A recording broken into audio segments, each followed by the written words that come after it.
Praise the Lord. கர்த்தராகிய இயேசு கிறிஸ்துவின் நாமத்தில் உங்கள் யாவரையும் வாழ்த்துகிறோம். மறுபடியுமாக இந்த காலை வேளையிலும் நம்முடைய தானியேலின் புஸ்தகத்திலிருந்து தொடர்ச்சியை நாம் சிந்திக்கக்கூடியவர்களாக இருக்கிறோம். தானியேலின் புஸ்தகம் 4ஆம் அதிகாரம் 30ஆம் 31ஆம் வசனத்திலிருந்து இந்த காலை நேரத்தில் நாம் சிந்திப்போமாக. தானியேலின் புஸ்தகம் 4ஆம் அதிகாரம் 30-31 வசனம்.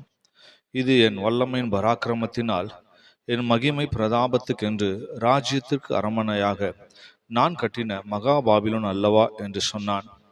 இந்த வார்த்தை ராஜாவின் வாயில் இருக்கும் போதே வானத்திலிருந்து ஒரு சத்தம் உண்டாகி, ராஜாவாகிய நேபுகாத்நேச்சாரே, ராஜ்யபாரம் உன்னை விட்டு நீங்கிற்று என்று சொல்லப்பட்டிருக்கிற இந்த வேத வாக்கியத்திலிருந்து இந்த தானியேலின் புஸ்தகத்தின் தொடர் வேத பாடமாக இருக்கிற இந்த 20வது பகுதியை நாம் சிந்திப்போமாக. இங்கே பார்க்கும்போது நேபுகாத்நேச்சார் ராஜா தன்னுடைய பெருமையினால், தன்னுடைய மேட்டிமையினால், தன்னுடைய உள்ளத்துக்குள் அவன் சிந்தித்ததான ஒரு வார்த்தையை தான் நாம் இங்கே பார்க்கிறோம். அவன் சொல்லும்போது, இது என் வல்லமையின் பராக்கிரம், என் மகிமையின் பிரதாபத்துக்கு என்று நான் கட்டின மகா பாபிலோன் என்று சொல்லி இந்த வார்த்தையை அவன் சொல்லவில்லை. அவனுடைய வாய்க்குள், அதாவது அவனுடைய வார்த்தை பிறக்கிற வெளியே வருவதற்கு முன்பதாகவே தேவனுடைய நியாய தீர்ப்பு அவன் மேல் வரக்கூடியதாக இருக்கிறது. அதான் 31ஆம் வசனத்தில் படிக்கும் போது, இந்த வார்த்தை ராஜாவின் வாயில் இருக்கும் போதே என்று சொல்லப்பட்டிருக்கிறது. பிரியமானே, நம்முடைய வாயில் இருந்து வார்த்தை பிறப்பதற்கு முன்பதாக அந்த வார்த்தை இருதயத்திற்குள் உருவாகக்கூடிய ஒன்றாக இருக்கிறது. அதுதான் லூக்கா எழுதின சுவிசேஷம் 6ஆம் அதிகாரம் 45ஆம் வசனத்தில் வாசிக்கும் போது, நல்ல மனுஷன் தன் இருதயமாகிய நல்ல பொக்கிஷத்திலிருந்து நல்லதை எடுத்து காட்டுகிறான், பொல்லாத மனுஷன் தன் இருதயமாகிய பொல்லாத பொக்கிஷத்திலிருந்து பொல்லாததை எடுத்து காட்டுகிறான், இருதயத்தின் நிறைவினால் வாய் பேசும் என்று பார்க்கிறோம். பிரியமானே, ஒரு நல்ல மனுஷன் தன்னுடைய இருதயமாகிய பொக்கிஷத்திலிருந்து நல்ல காரியங்களை எடுத்து காட்டுகிறான், தன்னுடைய வாயின் வார்த்தையின் மூலமாக எடுத்து காட்டுகிறான். அதே சமயம் பொல்லாத மனுஷன் தன் பொல்லாத இருதயத்துக்குள்ளிருந்து பொல்லாத வார்த்தைகளை, இல்லாவிட்டால் அவசியம் இல்லாத தேவையற்ற வார்த்தைகளை, அசுத்தமான வார்த்தைகளை எடுத்து உரைக்கக்கூடியவனாக இருக்கிறான். ஆகவே இருதயத்தின் நிறைவினாலே வாய் பேசுகிறதா. ஆகவே எந்த ஒரு மனிதனும் தான் பேசுகிற வார்த்தை மனம் பதறி பேசிவிட்டேன், இல்லை தெரியாமல் பேசிவிட்டேன், தற்செயலாக அந்த வார்த்தை வந்துவிட்டது என்று சொல்ல இயலாது. இங்கே பார்க்கும்போது இருதயத்திற்குள்ளதான் அந்த வார்த்தை உருவாகிறது. அது உருவாகப்பட்ட அந்த வார்த்தை வாயின் வழியாக வெளியே வருகிறது. இங்கே நேபுகாத்நேச்சார் மேல் நியாய தீர்ப்பு வரும்போது அந்த வார்த்தை இருதயத்தில் உருவாகும் போதே, வாயிலிருந்து வெளியே வரவில்லை, அவனுக்குள்ள இருக்கும் போதே தேவனுடைய நியாய தீர்ப்பு அவன் மேல் வந்தது. பிரியமானவர்களே, நன்றாய் விளங்கிக் கொள்ள வேணும்.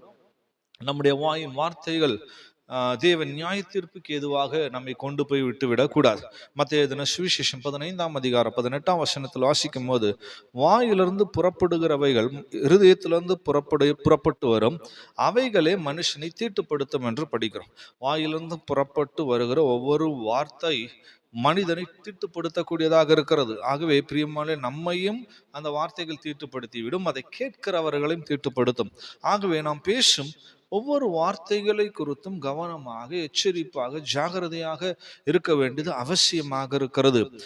முதலாம் நாளாகமம் 28ஆம் அதிகாரம் 9ஆம் வசனத்துல தாவீது தன்னுடைய மகனாகிய சாலமோனுக்கு விதமாய் சொல்லிக் கொடுக்கிறார்.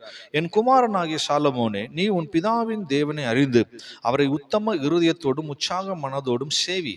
கர்த்தர் எல்லா இருதயங்களையும் ஆராய்ந்து நினைவுகளின் தோற்றங்களை எல்லாம் அறிகிறார் என்று சொல். நீ அவரை தேடினால் உனக்கு தென்படுவார், நீ அவரை விட்டு விட்டால் அவர் உன்னை என்றென்றைக்கும் கைவிடுவார் என்று சொல்லுகிறார். தேவன் ஒரு மனிதனுடைய இருதயங்களை, நினைவுகளையும் தோற்றங்களையும் அறிந்திருக்கிறார். இது எல்லாவற்றையும் தேவன் ஆராய்ந்து அறிந்திருக்கிறார். ஸோ இருதயத்தில் என்ன நினைக்கிறோம், நம்முடைய மனதில் நினைவில் என்ன நினைக்கிறோம் என்பது தேவன் அறிந்திருக்கிறார்.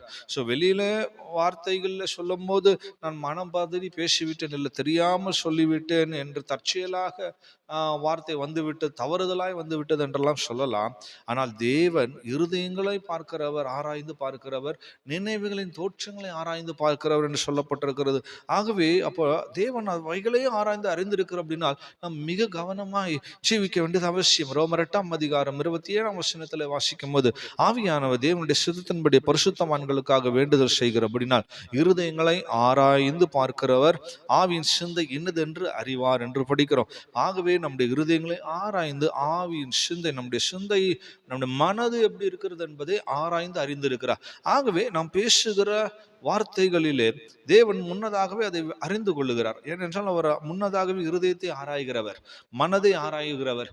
ஆகவே அவர் நாம் பேசுவதற்கு முன்பதாகவே என்ன பேச போகிறோம் என்பது அவருக்கு தெரியும்.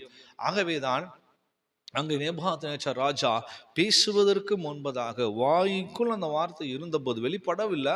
அப்பொழுதே தேவன் அதை அறிந்தபடினால் அவன் மேல் நியாய தீர்ப்பை அனுப்புகிறார். அதனால்தான் சங்கீதக்காரன் 19ஆம் சங்கீதம் 14ஆம் சொல்லும் போது, என் கண்மலையும் என் மீட்பெருமாகிய கர்த்தாவே, என் வாயின் வார்த்தைகளும் என் இருதயத்தின் தியானமும் உமது சமூகத்துக்கு பிரியமா இருப்பதாக என்று படிக்கிறோம். பாருங்க, சங்கீதக்காரனுடைய ஜெபம் அவ்விதமாக இருந்தது. இருதயத்தின் தியானம், என்னுடைய வாயின் வார்த்தைகள் ரெண்டுமே உம்முடைய சமூகத்துக்கு பிரியமாக அது இருக்கட்டும் என்று சொல்லுகிறார். ஆகவே தேவ சமூகம் நம்மை விட்டு எடுபட்டு போகாதபடிக்கு, தேவ சமூகம் நம்மை விட்டு விலகி விடாதபடிக்கு நம்முடைய இருதயமும் நம்முடைய சிந்தையும் நம்முடைய வாயின் வார்த்தைகளையும் நாம் காத்துக்கொள்ள வேண்டியது அவசியமாக இருக்கிறது. நேபுகாத்நேச்சர் ராஜா அதை தன்னுடைய வாழ்க்கையில பாதுகாத்து கொள்ளவில்லை. பிரியமானவர்களே, இன்னைக்கு எத்தனையோ தேவனுடைய பிள்ளைகள் தங்களுடைய வாயின் வார்த்தைகளிலே கவனம் இல்லாமல் இருக்கிறார்கள். பேசிவிட்டு அதுக்கு பிற்பாடு நாம் தேவ சமூகத்தில் சுத்திகரிப்பதனால் பிரயோஜனம் இல்ல. பேசுவதற்கு முன்பதாக இந்த சங்கீதக்காரனை போல தினந்தோறும் நாம் ஜெபித்து நம்முடைய இருதயத்தையும் நம்முடைய வார்த்தைகளையும் பாதுகாத்து கொள்வோமானால் தேவனுடைய நியாய தீர்ப்பு நம்முடைய வார்த்தையின் மூலமாக நமக்கு வராது. ஆகவே நம்மையும் மற்றவர்களை தீட்டுப்படுத்த கூட அந்த வார்த்தைகள் நம்முடைய இருதயத்திலிருந்து புறப்படாதபடிக்கு நம்முடைய இருதயத்தை பாதுகாத்து கொள்ள வேண்டியது அவசியமாக இருக்கிறது. இரண்டாவதாக தானியேல் புஸ்தகம் 4ஆம் அதிகாரம் 32ஆம் வசனத்துல வாசிக்கும் போது, தேவனுடைய நியாய தீர்ப்பை தேவன் ராஜாவின் மேல் செலுத்துகிறதை பார்க்கிறோம். அங்கே வாசிக்கும் போது, மனுஷனிலிருந்து தள்ளப்படுவாய், வெளியின் மிருகங்களோட சஞ்சரிப்பாய், மாடுகளைப் போல புல்லை மேய்வாய், இப்படியே உன்னதமானவர் மனுஷனுடைய ராஜ்யத்தில் ஆளுகை செய்து தமக்கு சித்தமானவனுக்கு அதை கொடுக்கிறார் என்பதை நீ அறிந்து கொள்ளும் மட்டும் 7 காலங்கள் உன்மேல் கடந்து போகும் என்று உனக்கு சொல்லப்படுகிறது என்று விளம்பினது. 33ஆம் வசனத்துல வாசிக்கும் போது, அந்நேரமே இந்த வார்த்தை நேபுகாத்நேச்சர் ராஜாவிடத்தில் நிறைவேறிற்று. அவன் மனுஷரிலிருந்து தள்ளப்பட்டு மாடுகளைப் போல் புல்லை மேய்ந்தான். அவருடைய தலைமயிர் கழுகுனுடைய இறகுகளைப் போலவும் அவனுடைய நகங்கள் பட்சிகளுடைய நகங்களைப் போலவும் வளரும் மட்டும் அவன் சரீரம் ஆகாயத்து பனியிலே நனைந்தது என்று சொல்லி படிக்கிறோம். பாருங்கள் பிரியமானவர்களே, இந்த தானியேல் புஸ்தகத்திலிருந்து இந்த காலகட்டத்தில், அதாவது கிறிஸ்துவின் வருகைக்கு முன்பதாக இல்லாவிட்டால் கடைசி காலங்களில் ஜீவிக்கூடியதான சபையின் நிலைமை எப்படிப்பட்டதாக இருக்கிறது என்பதை தான் படித்து கொண்டு வருகிறோம். ஏதோ ஒரு சரித்திரத்தை அறிந்து கொள்ளும்படி தானியேல் புஸ்தகத்தை படிக்கவில்லை, நடந்து முடிந்த காரியங்கள் அல்ல. பிரியமானவர்களே, சபைக்குள்ளே நடக்கிற விஷயம், ஆவிக்குரிய ஜனங்களுக்குள்ளே காணப்படுகிற விஷயம். அதுதான் வாயின் வார்த்தைகளை இன்னைக்கு எத்தனையோ ஆவிக்குரியவர்கள், கர்த்தருடைய ஜனங்கள் காத்து கொள்ளுகிறதில்லை என்று சொல்லி பார்க்கிறோம். இரண்டாவதாக இங்கே பார்க்கும்போது, தேவனுடைய சபையின் மேல், தேவனுடைய பிள்ளைகள் மேல், கர்த்தருடைய ஜனங்கள் மேல் வரக்கூடிய நியாய தீர்ப்பை பார்க்கிறோம். நியாய தீர்ப்பை குறித்து பார்க்கும் போது பாருங்கள், இந்த கடைசி காலங்களில் நாம் கவனமா இருக்க வேண்டிய அவசியமா இருக்கு. எந்த ஒரு தேவனுடைய பிள்ளை அந்த ராஜாவை போல தன்னை மேட்டிமையாக எண்ணி பெருமையாக நினைத்து அவன் ஜீவிக்கிறானோ, அப்படிப்பட்டவர்கள் மேல் தேவனுடைய நியாய தீர்ப்பானது வரும். இதை குறித்து நாம் முந்தின வேத பாடங்களில் நாம் படித்திருக்கிறோம். ஆகவே பார்க்கும் போது, அவன் தன்னை மேட்டிமையாக எண்ணி தன்னை பெருமையாக நினைத்தான். தேவன் தன்னை உயர்த்துவதற்கு முன்பாக தன்னைத்தானே உயர்த்தி கொள்ளக்கூடியவனாக இருந்தான். இப்படிப்பட்டதான பெருமை உள்ளவனுக்கு தேவன் எதிர்த்து நிற்கிறார், தாழ்மை உள்ளவர்கள் கிருபை அளிக்கிறார் என்று வேதம் சொல்லுகிறது. ஆகவே அவன் பெருமையோடு கிரியை செய்து பேசி அவன் தன்னை உயர்த்தினபடினாலே இங்கே பார்க்கும் போது அவன் மேல் நியாய தீர்ப்பை தேவன் அனுப்பக்கூடியவராக இருக்கிறார். கிட்டத்தட்ட 6 விதமான தண்டனை இல்லாவிட்ட நியாய தீர்ப்பு அவன் மேல் வந்தது. பிரியமானவர்களே, இந்த காலகட்டத்திலும் கத்தரை உயர்த்தாமல், கத்தரை மகிமைப்படுத்தாமல், தங்களை தாங்களே மகிமைப்படுத்தி கொண்டு தங்களுடைய சபையை, தங்களுடைய தங்களுடைய ஜீவியத்தை, தங்களுக்கு உண்டா இருக்கிற கிருபையை, தங்களுக்கு உண்டா இருக்கிற மேன்மைகளை, தங்களுக்கு உண்டா இருக்கிற தாளந்துகளை, தங்களுக்கு இருக்கக்கூடியதான காரியங்களை உயர்த்துகிறவர்கள் தேவனால் தாழ்த்தப்படக்கூடியவர்களாக இருக்கிறார்கள். ஆகவே இங்கே பார்க்கும்போது 6 விதமான நியாயத்தீர்ப்பு அவன் மேல் வந்தது. ஒன்று, மனுஷனிலிருந்து தள்ளப்படுகிற அனுபவம் அவனுக்கு வந்து, மனுஷனிலிருந்தே தள்ளப்பட்டான். ராஜாவிலிருந்து தள்ளப்படுகிறான் என்று சொல்லவில்லை, மனுஷன்லேருந்தே தள்ளுகிறேன் என்று கர்த்தர் சொல்லுகிறார். ஸோ மனுஷன் என்று சொல்லும்போது அவன் தேவ சாயலாக படைக்கப்பட்டவன், தேவ சாயலாக உண்டாக்கப்பட்டவன். ஸோ தேவ சாயலிலிருந்தே அவன் விளக்கப்படக்கூடிய ஒருவனாக மாறுகிறான். இல்லாவிட்டால் தேவனை போல காணப்படக்கூடியவனாக மனுஷனை தேவன் உண்டாக்கினார். அந்த அனுபவமே போகிறது. அப்ப சபைக்கு தேவ சாயலின் அனுபவம், தேவனுடைய சாயல், தேவனுடைய சுபாவங்கள், கர்த்தருடைய சுபாவங்களை வெளிப்படுத்தக்கூடிய அப்படிப்பட்ட நிலைமையில் இருக்கக்கூடிய சபையானது இந்த காலகட்டத்தில் தன்னுடைய பெருமையினாலும் மேட்டிமையினாலும் தேவ சாயலை, தேவ சுபாவத்தை வெளிப்படுத்த வேண்டியவர்கள் இன்றைக்கு அதை வெளிப்படுத்தக்கூடாமல் போய்விட்டார்கள். பாருங்க, மனுஷன் என்று சொல்லும் போது இரண்டாவதாக தேவனுடைய அன்பை அது வெளிப்படுத்துகிறது. மனுஷரை தேவன் நேசித்து தம்முடைய அன்பை வெளிப்படுத்தினார். மனுஷ முகம் என்று சொல்லி வெளிப்படுத்தல படிக்கிறோம். தேவனுடைய அன்பை அது காட்டுகிறது. அப்ப சபையானது தன்னுடைய பெருமையினாலே கர்த்தர் தனக்குள் கொடுத்த தேவ அன்பை நஷ்டப்படுத்தக்கூடியதாக இருக்கிறது.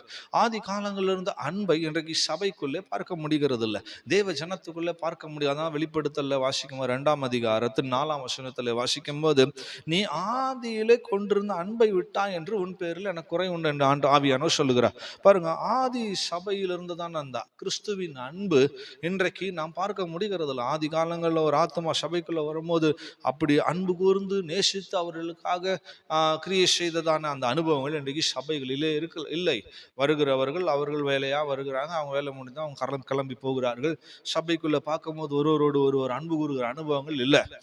பிரியமானவர்களே, ஆதி அன்பை சபைகள், தேவனுடைய பிள்ளைகள் இன்றைக்கு இழந்து போயிருக்கிறார்கள். அதுதான் இன்றைக்கு தேவன் தரக்கூடியதான நியாய தீர்ப்பாக இருக்கிறது. ஆகவே பிரியமானவர்களே, அந்த ஆதி அன்புக்குள்ளே நாம் திரும்பி வர வேண்டியது அவசியம்.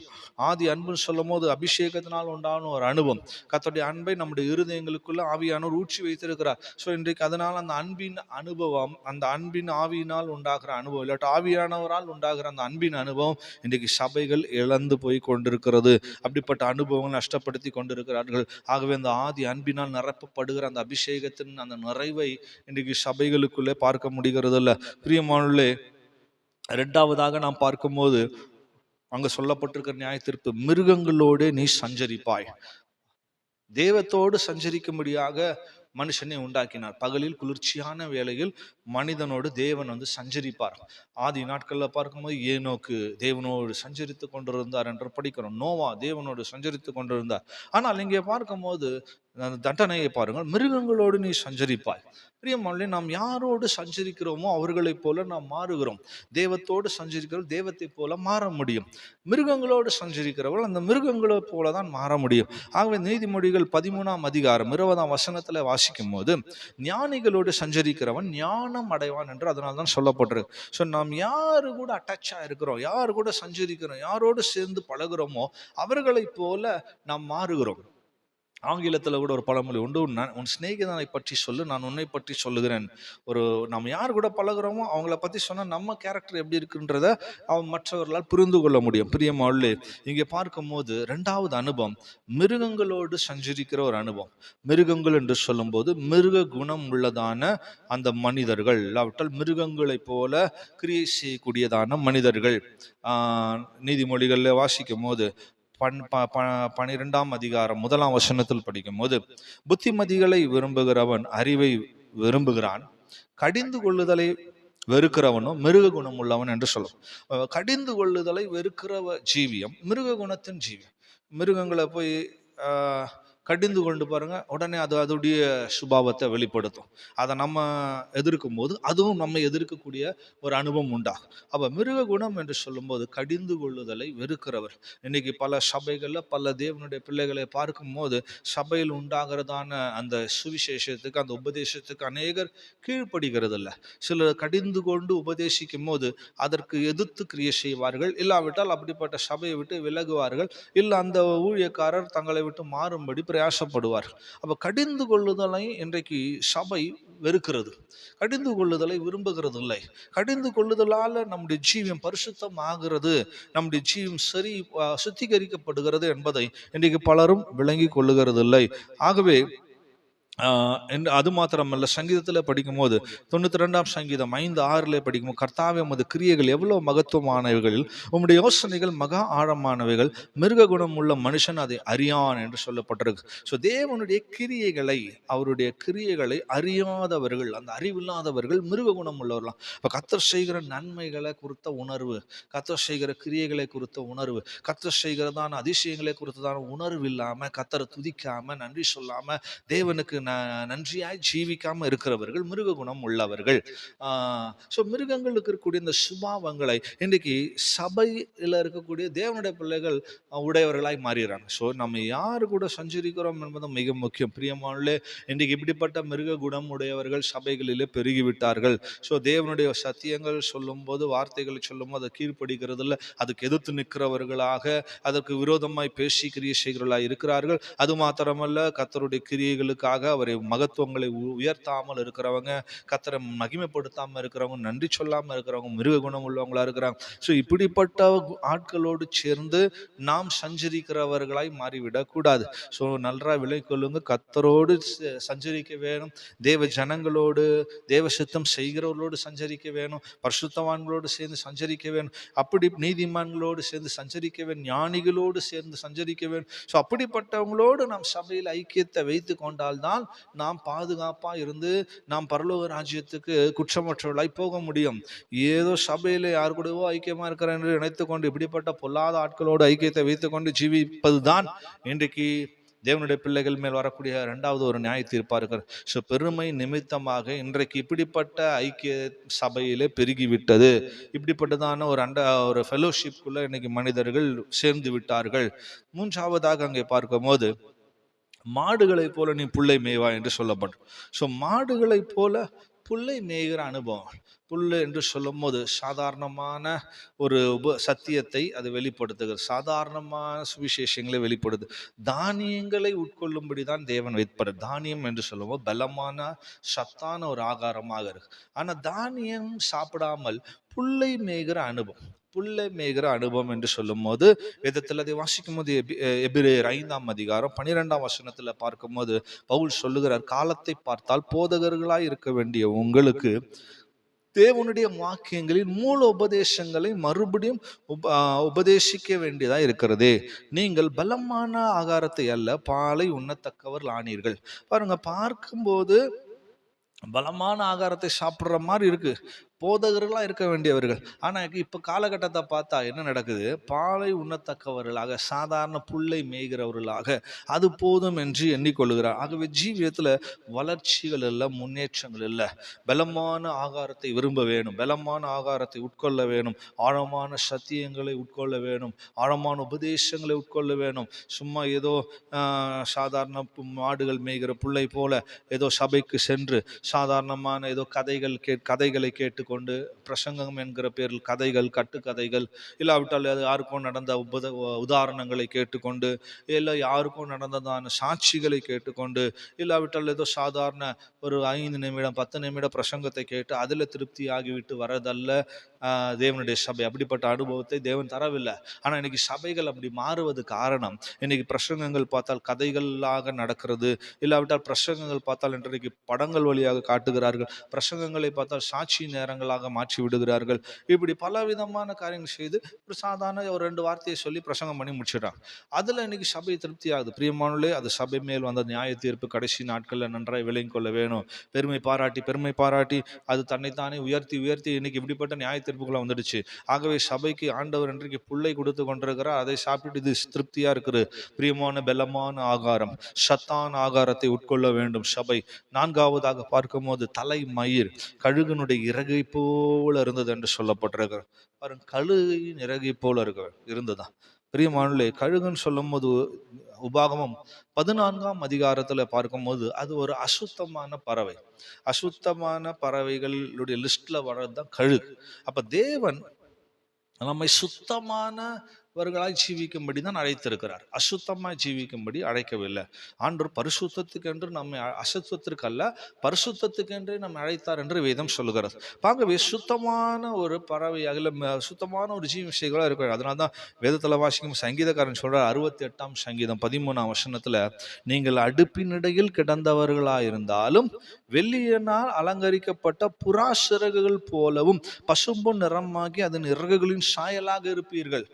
நீங்க தேவனு சித்தம் செய்து தேவனை பின்பற்றுங்களா இருந்து அடுப்பின் அடியில் இருந்தா கூட வேலைகள் அதிகமா இருக்கக்கூடிய இடம், புகை அதிகமா இருக்கக்கூடிய இடம், கருப்பு படிந்த ஒரு இடம் தான் பாருங்க. அப்படிப்பட்ட ஒரு அடுப்பின் அடியில கடந்தா கூட நீங்க தேவ சித்தம் செய்து அசுத்தமுள்ள ஜீவம் செய்கிறவர்களா இருந்தால் உங்களுடைய சிறகுகள் புறா சிறகுகளை போல இருக்கும், பசும்பொன் நிறமாகி இறகுகள் இருக்கும் என்று சொல்லப்பட்டிருக்கிறது.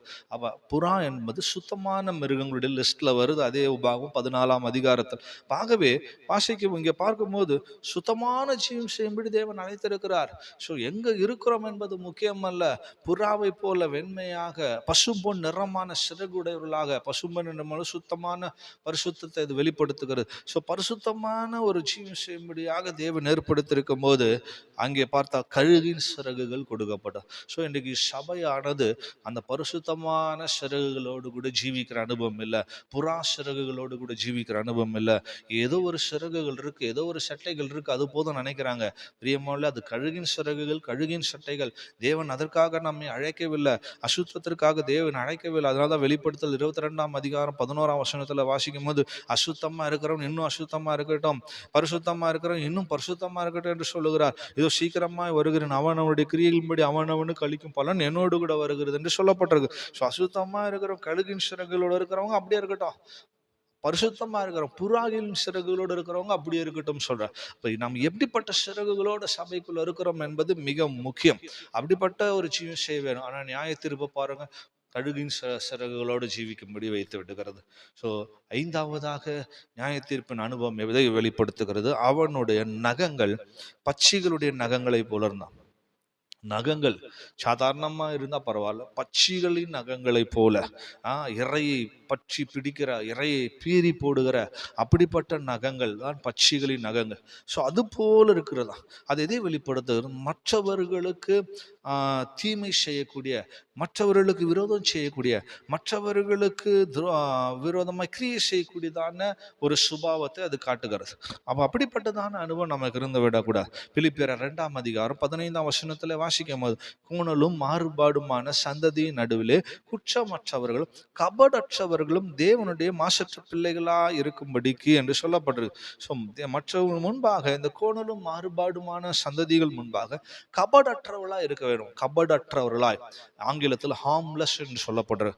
ஸோ நம் மற்றவர்களை காயப்படுத்த கூடாதவர்களாய், கபடற்றவர்களாய் ஜீவிக்கும்படிதான் தேவன் நம்மை ஏற்படுத்தி இருக்கிறார். மத்தேயு 10ஆம் அதிகாரம் 16ஆம் வசனத்துல கூட வாசிக்கும் போது, ஆடுகளை ஓநாய்க்குள்ளே அனுப்புகிறதை போல இதோ நான் உங்களை அனுப்புகிறேன், ஆகையால் சர்ப்பங்களைப் போல வினா உள்ளவர்களும் புறாக்களைப் போல கபடற்றவர்களுமாயிருங்கள் என்று சொல்லப்படும். ஸோ புறாவை போல மற்றவர்களுக்கு தீமை செய்யாதவர்களாக, மற்றவர்களை வேதனைப்படுத்தாதவர்களாக, மற்றவர்களை காயப்படுத்தாதவர்களாக ஜீவிக்க வேண்டும். ஆனா இன்றைக்கு பெருமை நிமித்தமாக சபையானது இல்லை தேவனுடைய பிள்ளைகள் எப்படி இருக்கிறாங்க?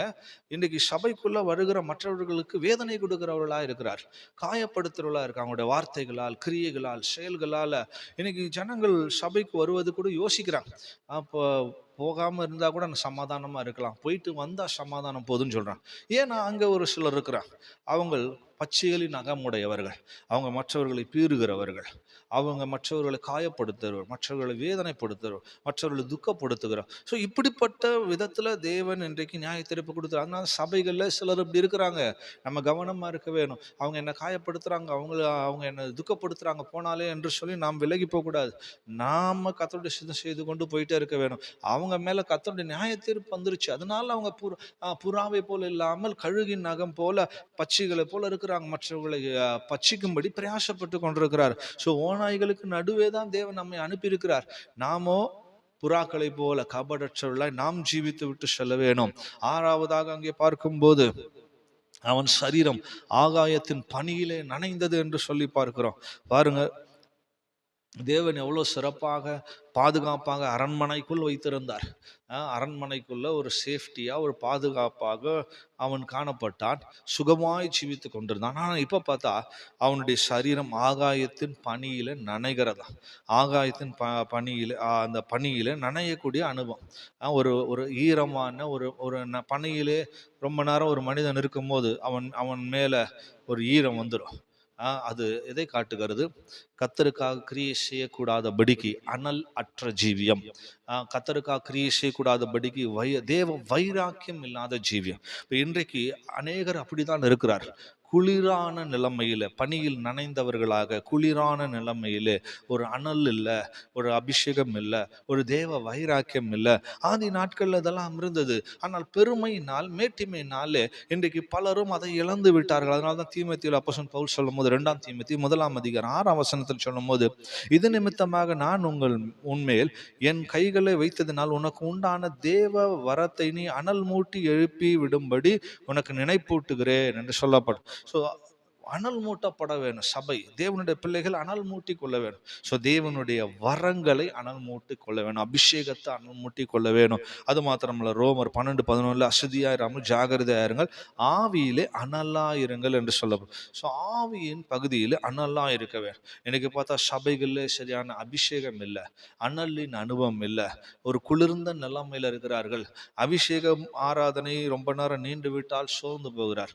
முன்னாடி காலங்களில் அதிகமாக இருந்தால் தான் சந்தோஷப்படுவாங்க. இன்னைக்கெல்லாம் அது வேண்டாம், எதுக்கு இவ்வளோ நேரம் ஆவியில் நிறைய வைக்கிறார்கள், எதுக்கு இவ்வளோ நேரம் அபிஷேகம் நிரம்பணும் சொல்லி இன்னைக்கு பலரும் அதில் சோர்ந்து போகிறாங்க. அந்த அனுபவத்தில் இல்லை. ஏன்னா அவங்க குளிர்ந்த அனுபவத்துக்கு வந்துட்டாங்க. அவங்களுடைய ஆகாயத்தின் பணியில நனையக்கூடிய ஒரு நிலைமையில சபை வந்து விட்டது. ஆகவே பிரியமானே, தேவ வைராக்கியத்தை நாம் மணல் மூட்டி கொள்ள வேணும். இயேசு கிறிஸ்துக்குள்ள அந்த வைராக்கியம் அக்கினியை போல பட்சித்தது என்று சொல்லி பார்க்கிறோம். வைராக்கியம் அக்கினியை போல பட்சித்ததான் சீஷர்கள் பார்த்து சொல்றாங்க. ஆகவே பிரியமானே, வரங்கள் அக்கினியை போல பிரகாசிக்க வேணும். ஆவிக்குரிய அனுபவங்கள் அக்கினியை போல பிரகாசிக்க வேணும். குளிர்ந்த அனுபவம் நம்முடைய ஜீவியத்துல வந்து விடக்கூடாது. இன்னைக்கு நியாய தீர்ப்பானது சபைகளுக்குள்ள தேவ ஜனங்களுக்குள்ள குளிர்ந்த அனுபவத்தை உண்டாக்கி விட்டது. பிரியமானவர்களே, ஆகவே சபையை பார்க்கும்போது தேவனுக்கு முன்பாக தன்னை உயர்த்தி மேன்மைப்படுத்தி தன்னைத்தானே மேட்டிமையாக பேசி பேசி பேசி மேட்டிமையாக நினைத்து இப்படிப்பட்டதான ஆவிக்குரிய அனுபவங்கள் எல்லாம் இழந்து விட்டது. நியாய தீர்ப்பாக இன்றைக்கு சபையிலே தேவனுடைய பிள்ளைகள் மேல் இப்படிப்பட்ட அனுபவங்கள் வந்து விட்டது. பிரியமானவர்களே, நாம கவனமா இருந்து வேணும். நம்மை தாழ்த்தி ஜீவிக்க வேணும். கர்த்தருக்கு முன்பதாக நாம் தெய்வத்தோடு சஞ்சரித்து நம்மை அனல் உள்ளவர்களாய் எப்போதும் வைத்துக்கொண்டு நாம் புறாக்களை போல கபடற்றவர்களாய் காத்து கொள்ள வேணும். புறாக்களை போல அந்த வெள்ளி சிறகுகள், அந்த பசும்பொனினான செட்டைகள் உடையவர்களாய் நாம் காணப்பட வேணும். பரிசுத்தமாக ஜீவிக்க வேணும். நம் சத்தான ஆகாரங்களை உட்கொண்டு, பலமான ஆகாரங்களை உட்கொண்டு ஜீவியத்துல நாம் வளர வேணும் சத்தியத்துல. அதுபோல நாம் தெய்வத்தோடு சஞ்சரித்து, அப்போஸ்தலரோடு சஞ்சரித்து, பரிசுத்தவான்களோடு சஞ்சரித்து, நீதிமான்களோடு சஞ்சரித்து, ஞானிகளோடு சஞ்சரித்து நம்முடைய ஜீவியத்தை காத்து கொள்ள வேணும். தேவ சாயலை, தேவனுடைய அன்பை நம்முடைய ஜீவியத்துல பாதுகாத்து கொள்ள வேணும். இப்படிப்பட்ட அனுபவங்களுக்குள்ள நாம் ஜீவித்து கர்த்தர் வெளிப்படும் போது அவரை சந்திக்க வேணும். கர்த்தர் தாமே நமக்கு உதவி செய்ய முடியும். கர்த்தருடைய கரத்துல நம்ம ஒப்பு கொடுப்போமாக. நல்ல பிதாவே, உடைய சமூகத்துக்காக துதிக்கிறோம். சத்தியத்தை கேட்டதான் நம்முடைய ஜனங்களை கர்த்தர் ஆசீர்வதிக்க முடியாது ஜெபிக்கிறோம். கேட்டதான் இந்த சத்தியங்கள் ஆண்டவரே, எப்படிப்பட்ட கடைசி நாட்களில் உண்டாக நியாய தீர்ப்பை குறித்து நாங்கள் படித்தோம். இப்படிப்பட்ட காரியங்கள் எங்களுக்குள்ள, எங்கள் தனிப்பட்ட ஜீவியங்களுக்குள்ள, சபைகளுக்குள்ள இன்றைக்கு பல விதங்களில் கிரியை செய்கிறது. அதெல்லாம் ஆண்டவரே நாங்கள் தப்பித்து ஜீவிக்கும்படி தேவன் ஒவ்வொருவரையும் பாதுகாத்து கொள்ள முடியாது ஜெபிக்கிறோம். ஆண்டவரே, கர்த்தாவே, கிருபையின் கரத்துக்குள்ள எங்களை தாழ்த்தி ஒப்படைக்கிறோம். காத்துக்கொள்ளும், ஆசீர்வதி. இயேசுவின் மூலமாய் கேட்கிறோம் பிதாவே, ஆமென்.